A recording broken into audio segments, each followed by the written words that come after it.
fora os nossos jabás relativamente frequentes, quer dizer, bem frequentes, né? A gente fica evitando aí de ficar no mimimi, ai, nós somos desmonetizados, ai, estamos em Shadowban. Sabe por quê? Porque não adianta nada mesmo, tá? Enquanto a gente tratar de assuntos que a gente trata aqui, que as plataformas não gostam, é isso aí, engole o choro. E eu confesso que eu acho até graça que nem essa semana eu vi um influenciador reclamando. Teve uma vez que eu falei de Covid e o episódio foi desmonetizado. Sério, nossa. Meu amigo, o Facebook, quando a gente entrava um tempo atrás na parte administrativa dele, tinha até umas caixas vermelhas falando, vocês vão perder o perfil de vocês. Então, imagina o quanto a Meta vem escondendo a gente desde então. Mesma coisa com o YouTube, tá? Fomos chamados, aliás, recentemente para nos monetizar novamente. Em princípio a gente ia falar, não vou fazer porra nenhuma. Mas a gente resolveu testar pelo menos e não tá funcionando. De qualquer forma dá um monte de erro, etc e tal. Então nós estamos com possibilidade de monetizar sem monetizar. Então esquece, certo? Enfim, eu tô contando isso porque a mais básica de todas as formas de calar a boca de alguém é mexendo no bolso dele. E se ainda antes dos maiores avanços da tecnologia isso já era possível, então, meus amigos, imagina agora. E é sobre isso, e sobre The Banking, a sua origem e para onde estão querendo nos levar, que nós vamos falar em 3, 2, 1. SBB Flash.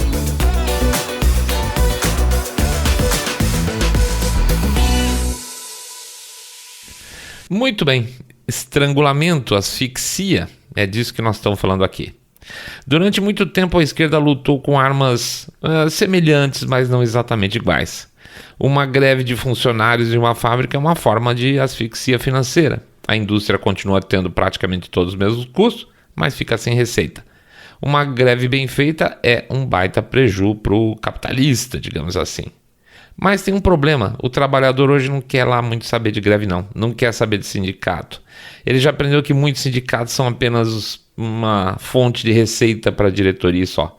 E isso quando a diretoria não se alinha com os empresários e geram greves que têm por objetivo fazer, numa fase seguinte, com que os funcionários sejam mandados embora. Esse truque, aliás, é mais velho do que esconder moeda junto dos dedos, né? Greve legal é uma maravilha para uma boa demissão em massa. Então, você dá a mão para o empresário, gera uma greve legal e ele consegue o que ele quer. Mas, partindo da premissa que greve é um instrumento lícito e real, a lógica era essa, asfixia financeira. Outra forma clássica de asfixia financeira, aí dentro do ambiente corporativo, né, dessa vez, é dumping, né? Eu sou uma empresa grande, sou gigante, eu tenho o poder de trabalhar durante um tempo no prejuízo e vou comercializando meus produtos abaixo de preço de custo. Automaticamente eu estou asfixiando financeiramente meus eventuais concorrentes. Dumping é ilegal, mas funciona, que é uma beleza. E funciona basicamente, mesmo sendo ilegal, porque até provar que focinho de porco não é tomado, o prejuízo está feito, tá? Os concorrentes já eram. E a asfixia financeira também é usada de maneira preventiva. Digamos que eu tenho uma empresa toda requenguela lá, colada nas regras da ESG, né? Super inclusiva, e adoto políticas internas de tratamento de funcionários que talvez muitos lá dentro não gostem, tá? Os contratados não concordam, mas eu tenho essas políticas. Por exemplo, sei lá, vou dizer, na minha empresa, homens trans, eu nunca sei se é homem ou mulher trans, mas é homem trans, né? Pode usar banheiro feminino. Só como exemplo, tá? Aí, considerando que é o RH que, em última análise, vai lá, analisa, planeja, executa esse tipo de ação, caso eu esteja insatisfeito como funcionário por essa ação, para quem que eu vou reclamar? Para o RH? Não dá, né? Então, você cala a boca, senão você pode perder o emprego. E por mais que o ambiente se torne tóxico, até que você possa fugir dessa empresa roubada aí, você fica lá quietinho, porque senão, né? Asfixia financeira, money talks. Isso tudo existe já faz muito tempo, está longe de ser novidade. O que está deixando de ser novidade na frequência é a aplicação desse sistema de asfixia financeira em cima de temas políticos, tá? Mas se eu sair da bolha, a gente tá cansado de ver isso faz tempo. Pega Brasília, ou o cara vota com o governo ou ele não recebe emenda. Isso é basicamente asfixia financeira política. Aí é diferente por uma simples razão, né? Primeiro que não é uma asfixia financeira, porque você não está tirando o salário do deputado, né? Você está tirando o projeto político dele. Mas o parlamentar que faz isso, ele vota contra o interesse do eleitor dele, né? Porque se ele está sendo comprado para isso, então é uma pessoa sem caráter de qualquer forma. A única razão dele estar onde ele está lá com o deputado é porque um grupo de pessoas resolveu confiar nele para que ele os representasse nos seus valores. Então, se ele não faz isso, vai esperar o quê do cara, né? Então não é exatamente a mesma coisa, estou falando politicamente em outro sentido. O ponto é que, mais recentemente, existe uma centralização na comunicação em plataformas digitais. Pessoas falam com pessoas, empresas falam com pessoas, políticos falam com pessoas, tudo pelos meios digitais, com destaque aí para as redes sociais, claro. E na medida em que um grupo de pessoas aprendeu como se comunicar com o seu público, e aqui eu vou pegar um exemplo, né? Na medida em que a direita americana, por exemplo, aprendeu a se comunicar com o seu público, o mundo começa a mudar, porque a comunicação unidirecional, TVs e rádio, começou a cair. E agora as mensagens podem chegar de lugares mais inesperados. Você está sentado na sua cadeira, vem uma bomba de algum canto, né? Olha, eu aqui, estou sentado com o gato exatamente do meu lado, olhando para minha cara, e eu estou literalmente concorrendo com os números da Eliane Cantanhede lá no podcast dela, que é obviamente muito mais famosa. Quer dizer, eu conseguia ver esses números até muito recentemente, né? Só encurtando a história. O Spotify comprou a empresa que fazia esse ranqueamento.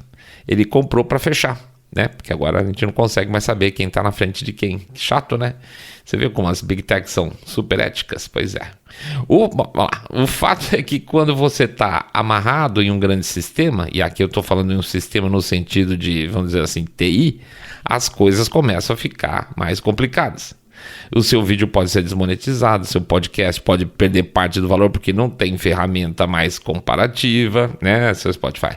Sua plataforma de doação pode te dar um pé na bunda, porque você fala coisas que o cara de cabelo azul lá que controla essa plataforma não gosta dos seus temas. Aliás, o Patreon, né, que seria o equivalente ao Apoia-se, onde a gente tem conta aí para receber doação, já cansou de fazer isso com inúmeros podcasts lá fora, canais que viviam de doação. Aliás, viviam de doação, inclusive, exatamente porque eram desmonetizados pelo YouTube, né? Assim, o caso do Sai da Bolha. O cara vai lá, monta um Apoia-se, um Patreon, e os caras vão lá e derrubam ele também. Isso é asfixia financeira. O mais impressionante no caso do Patreon foi quando se descobriu que uma das duas, e eu não direi qual, das duas operadoras de cartão de crédito mundial é quem pressionou os caras para derrubar alguns desses clientes, alguns desses projetos de conteúdo. É dupla asfixia financeira nesse caso, né? Porque a operadora de cartão fala para a plataforma de doação, eu não gosto daquele cara, derruba. E aí eles falam, derruba ele ou eu derrubo você. Né? Porque ele tira os meios de pagamento de uma plataforma de doação, já era. Então é uma dupla asfixia financeira isso aí. Parece loucura, mas isso aconteceu. Quando estamos dependendo desse conjunto de sistemas integrados, isso aí é boa sorte, tá, gente? Muito se tem falado sobre o Drex, inclusive, e o arrepio que ele causa vai muito nessa direção. Teoricamente, o debanking, ou a desbancarização, é um movimento lícito, tá? Você participa de uma atividade ilícita, por exemplo, tráfico de droga, o banco vai lá e fala, opa, isso vai pegar mal na minha classificação, tem você como cliente, tchau, corta o cara. Tá? Mas nós não somos bobinho aqui também de achar que os bancos não participam ativamente de certas atividades ilícitas de tempos em tempos, fingindo que não estão vendo nada, tá? Se estiver lucrando bastante, que mal tem, né? Maldade nossa? Não, de forma alguma, quer ver? O JP Morgan estava envolvido até o pescoço nas atividades do caso Epstein. E não sou eu que estou falando, tá? Tanto é fato que muitas das investigações que ocorreram pela promotoria das Ilhas Virgens Americanas, passou pelo processo bancário nas relações do Epstein. Ficou claro que o JP Morgan só caiu fora quando a coisa ficou feia e quando a cabeça do banco começou a falar, acho melhor agora a gente pular fora que tem questão de margem, tá? Porque eles poderiam ter, inclusive, alguns problemas. Mas até então, estava dando dinheiro, eles sabiam o que estava acontecendo e estava rodando. Portanto, desbancarizar um Epstein da vida, tudo normal. O problema é quando essa desbancarização começa por iniciativas políticas do governo. E quem mais, como um certo sem vergonha, né, como o Barack Obama, poderia fazer isso, né? Pois é. O Obama já tinha ficado conhecido porque ele usava o imposto de renda, lá, o IRS americano, contra os inimigos dele. Aperta, deixa o cara no corner sofrendo. E, de certa forma, seja simpático com os meus amigos. Essa história é velha, não vou repetir, mas o problema é que o Obama passou também a apertar seus inimigos com processos de desbancarização, pressionando entidades financeiras para isso. E aí, lá em 2013, durante a gestão dele, que se descobriu que o Departamento de Justiça estava ligado a um grupo do governo mesmo, né? Não era nada fora do comum, mas estava os dois trabalhando juntos, né? O Departamento de Justiça, perdão, e o tal do Financial Fraud Enforcement Task Force, tá? Usar esse poder contra certas empresas que estivessem praticando ilicitudes, mas no caso específico, empresas que atuavam legitimamente, porém contra os interesses da administração Obama. E a coisa chegou a tal ponto que no ano seguinte o presidente da Associação Americana de Banqueiros, não é um qualquer, chamado Frank Keating, ele declarou abertamente no Wall Street Journal, lá nos Estados Unidos, e ele publicou uma declaração desse cara dizendo exatamente o seguinte, aspas aqui: quando você se torna um banqueiro, ninguém lhe dá um distintivo, nem você é preparado para uma toga judicial. Então, por que o Departamento de Justiça está dizendo aos banqueiros para se comportarem como policiais e juízes? A nova investigação da Justiça, conhecida como Operação Choke Point, choke é de asfixia mesmo, né? Está pedindo aos bancos que identifiquem clientes que podem estar infringindo a lei ou simplesmente fazendo algo que os funcionários do governo não gostam. É exatamente isso que nós estamos falando. E ele foi lá, falou na lata, publicamente. E a coisa ficou tão embaraçosa que essas operações aí, rapidamente, eu acho que no ano seguinte, 2014, parou, tá? Mas, não vamos esquecer que a administração Biden foi uma administração Obama 2.0. E com isso as operações voltaram a acontecer. Essa da Choke Point ficaram conhecidas como operações Choke Point 2.0. Dessa vez agora o governo foi atrás de empresas ligadas ao mercado de criptomoedas, que de novo não faziam nada ilegal, mas abriam a porta para algo que o governo detesta, que é perda de controle sobre circulação de moeda e monitoramento de atividades financeiras. Dessa vez então as ações eram relacionadas ao Departamento de Justiça e ao Tesouro americano, e como sempre, tudo por fora, sem processo legal e com muita pressão política. Aliás, num parênteses aqui, dizem que é por isso que muitas empresas de tecnologia, agora nessa última eleição do Trump, migraram para apoiar o Trump, porque eles estavam vendo que eles estavam apoiando quem estava matando eles mesmos, tá? Mas não é só nos Estados Unidos que a gente vê essas coisas acontecendo, não, tá? Esse tipo de coisa já é uma realidade há um certo tempo e em vários países. Essa asfixia já tinha sido usada ilegalmente, por exemplo, pelo primeiro-ministro do Canadá. Não sei se vocês se lembram, durante o movimento dos caminhoneiros, na época da Covid, como eles tinham um enorme apoio popular, tá? E os movimentos estavam cada vez maiores, estavam crescendo muito em necessidade de organização. E organização precisa de dinheiro, né, gente? E aí o que se decidiu fazer na época, o governo, mais exatamente o Trudeau, decidiu fazer foi congelar os fundos de doação do cidadão para os organizadores. Não só uma vez, como duas vezes, tá? Evidentemente, o movimento sentiu o golpe. Houve muita chiação, o governo não poderia fazer isso? Não poderia, mas fez e azar, tá? Foi mais ou menos desse jeito o negócio. E aí no Reino Unido, há um tempinho atrás, aí talvez seja a origem de uma história mais estapafúrdia de todas, porque pegou um dos políticos de oposição mais conhecidos do país, que é o Nigel Farage. Apesar de não ter uma comprovação de interferência política, no caso, é bastante claro que, por ser político, o Nigel Farage foi atacado politicamente pelo sistema bancário. Primeiro, ele teve a conta dele fechada em uma instituição chamada Coutts, tá? Foi oferecido para ele, então, olha, tipo, abre a nossa versão do Nubank aqui, ele não topou, né? Ele não queria uma conta padrão. E aí, essa outra conta seria numa outra instituição do grupo. Ele falou, não quero. E aí ele foi buscar outros bancos para trabalhar. O Coutts não me quer, eu também não quero vocês mais. E ele foi negado em 7 instituições financeiras britânicas, tá? Tanto para suas contas físicas quanto para suas contas jurídicas. A justificativa que acabou sendo engolida pela maior parte das pessoas foi que a instituição financeira enxotou o Farage porque era woke. Eles são woke, o Farage não é woke, então chutaram isso, tá? De fato, vazaram e realmente relatórios internos com comentários sobre ele, dizendo coisas legais como, aspas aqui, ele é visto na melhor das hipóteses como um xenófobo e bajulador de racistas. É a velha história. E também considerado um vigarista dissimulado. E isso aí foi motivo para tirar o Farage da conta da instituição financeira. Não faz sentido, tá? Mas vamos dizer que fizesse. E aí a gente pergunta, é assim que se decide quem fica e quem sai de um banco? Não é interessante isso?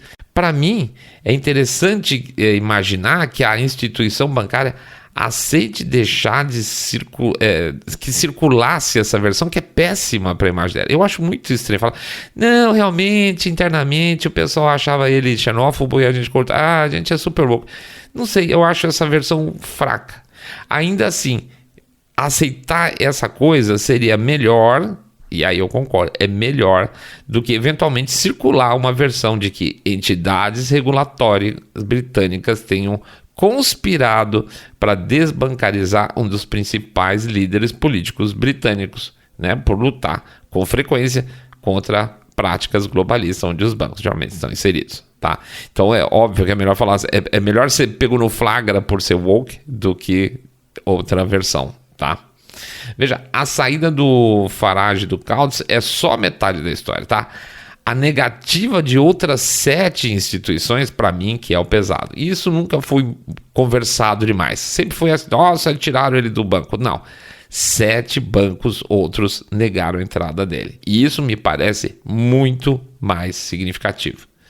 A asfixia financeira, portanto, tem uma carona de que vai se tornar uma prática cada vez mais recorrente, exatamente porque nas instituições de controle hoje estão todas aí aparelhadas para atuar à margem da lei e principalmente à margem da ética, né? Então, gente, a faxina que ainda tem que ser feita pela frente para tirar toda essa podridão de tantos níveis de instituições financeiras, governo, etc. A faxina vai ter que ser muito grande e vai ter que demorar muito tempo. Tem um longo caminho para desfazer tudo que foi feito até hoje. E se tudo assim, aí é um palpitão. E se tudo for feito muito rápido, isso aí vai ficar para a geração do filho de vocês. Eu não vou ver. Tá? Esse é o tamanho do imbróglio que a gente tá bom? Bom, pessoal, nós estamos em dezembro e com 2 novos projetos aqui a toda no Saindo da Bolha. Vamos ver se a gente aproveita os 10 últimos dias do ano também para colocar em ordem e aí a gente pega as nossas coletivas e trabalha nisso. O primeiro projeto que nós estamos vendo se coloca para rodar, se Deus quiser, ainda em dezembro, é a nossa app, tá? É um único jeito que a gente achou para tanta reclamação que recebe de gente que diz que não é notificado dos nossos conteúdos, poxa, se sumiram, etc e tal. Então o cara eventualmente vai poder baixar a app, tá? Com uma app, pelo menos, ele vai ter sempre um push avisando dos nossos episódios. E aí vocês podem assistir pela app ou pelo YouTube mesmo. E também vai ter atualização automática dos nossos episódios em áudio, tá? Outra coisa bem legal que nós vamos colocar, se tudo der certo, são matérias traduzidas ou resumidas, os dois. São matérias que a gente guarda no nosso banco e que serve de referência para os nossos episódios. Então, o que nós vamos fazer? Vamos supor aí que nós estamos falando preparando para falar alguma coisa sobre carro elétrico, tá? Em um episódio futuro. Para fazer isso, a gente consome aí uma grande quantidade de material e nós vamos separando tudo isso num banco que é lido por aí depois para ajudar a gente, tá? Nós vamos selecionar algumas dessas fontes, traduzir ou resumir para vocês E aí, quando elas são muito longas, a gente já encurta um pouquinho, coloca lá na app e no final de cada matéria, seja a tradução ou o resumo, vai ter sempre um pitaco nosso, tá? Um pitaquinho bem curto. Por que essa matéria é interessante ou o que é bom ficar de olho nela. Além disso, também se der certinho aí, vão passar a ter um programa semanal de vídeo com a minha cara aberta lá, semanal, analisando uma ou mais matérias que a gente publicou na app nesse período. Essa área nós batizamos aí presunçosamente de Pensata. E nós vamos ter aí uns programas de 15, 20 minutos para ficar só lá na app daí, tá? Por semana. E fora isso tem também o nosso e-book com a história da eleição do Trump, que está a todo vapor, mas nós só vamos lançar após a posse dele, porque como vocês já perceberam por lá, tudo pode acontecer, né? Então é sempre bom ficar de olho nas atualizações. Então, estamos numa corrida maluca e eu vou pedir um carinho especial para vocês nesse mês de dezembro. Vou pedir para que vocês nos ajudem sendo os nossos Papais Noéis especiais nesse mês. Se der para dar uma caprichada esse mês no Pix, seria legal, porque além de ser um mês pesado por aqui, porque a gente está fazendo investimento novo, estruturação da app, revisão, diagramação, e-book, etc e tal, seria muito bom, tá? Posso contar com vocês? Acredito que sim. Não deu? Não tem problema também, tá? Vocês são sempre bem-vindos aqui em casa. Então deixa o nosso Pix aí. 1, 2, 3, 5, 10 milhões de reais. Pingada não é seco. Ou uma passada lá na nossa loja. Loja saindo da bolha.com.br. Loja saindo da bolha.com.br. É isso aí. Flash SDB acabou. Fique em paz.